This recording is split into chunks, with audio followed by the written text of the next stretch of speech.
Allons-y maintenant d'un exemple avec le cylindre. Donc, on veut calculer l'air total de ce cylindre. Donc, comme nous l'avons vu précédemment, l'air total du cylindre se décomposera en air latéral et en air des deux bases.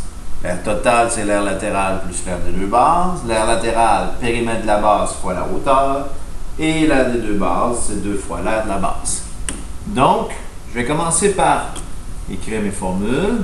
L'air total, c'est l'air latéral plus l'air des deux bases. L'air latéral sera périmètre de ma base fois la hauteur. Et l'air des deux bases sera 2 fois l'air d'une base. Alors, la clé du succès d'un calcul d'air pour un cylindre, c'est de bien identifier les éléments, donc la base et la hauteur dans notre cylindre. Donc, dans notre cylindre, les bases sont des cercles, parce que ce sont deux figures identiques et parallèles. Donc, ici, la base, c'est un cercle. Maintenant, la distance entre mes deux bases, ici, c'est la hauteur. Donc, la hauteur vaut 7 cm. Ici, donc, on a un 6 cm qui correspond au diamètre, donc qui part d'un côté à l'autre par le centre du cercle. Donc, on a ici le diamètre.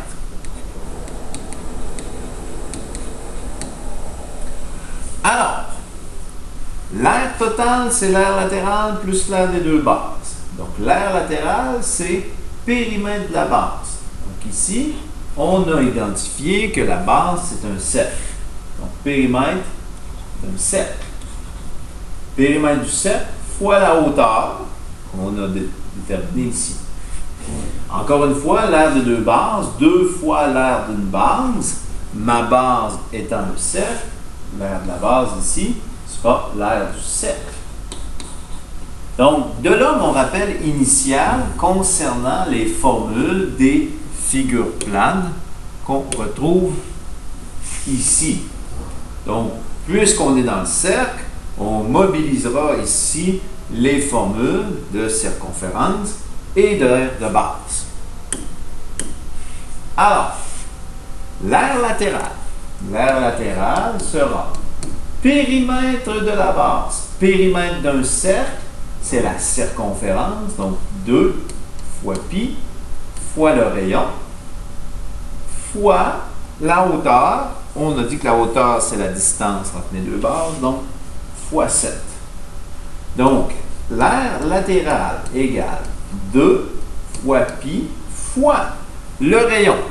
Ici, puisqu'on a un diamètre de 6, le rayon part du centre pour aller toucher à la circonférence, à n'importe quel endroit. Donc, mon rayon sera donc de 3 cm. Donc, fois 3 fois 7. Donc, l'aire latérale sera, on va aller chercher notre calculatrice, juste ici. Donc, notre calculatrice, 2 fois mon symbole pi fois 3 fois 7. 131,95 environ. Donc, 131,95. Ici, si on veut être rigoureux, on mettra approximativement. Et ce sont des centimètres carrés. Donc, mon aire total, j'ai mon aire latérale 131,95 plus l'aire de mes deux bases. Donc, l'aire des deux bases, c'est 2 fois l'aire d'une base, l'aire d'un cercle. Si je reviens sur mon premier tableau ici, l'aire d'un cercle, pi r au carré. Donc, 2 fois pi fois le rayon au carré.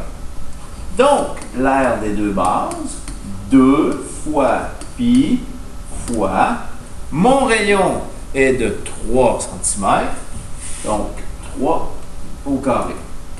L'aire des deux bases sera donc égal à 2 fois pi fois 3 au carré, ce qui me fait 56,55.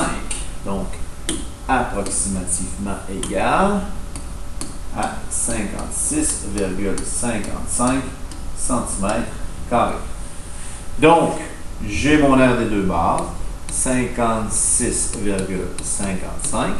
Donc, il me reste à calculer l'aire totale en additionnant les deux sous-calculs juste ici. Donc, auquel on ajoute 131. On a 131,95 plus 56,55, 188,50, donc approximativement égal à 188,50 cm².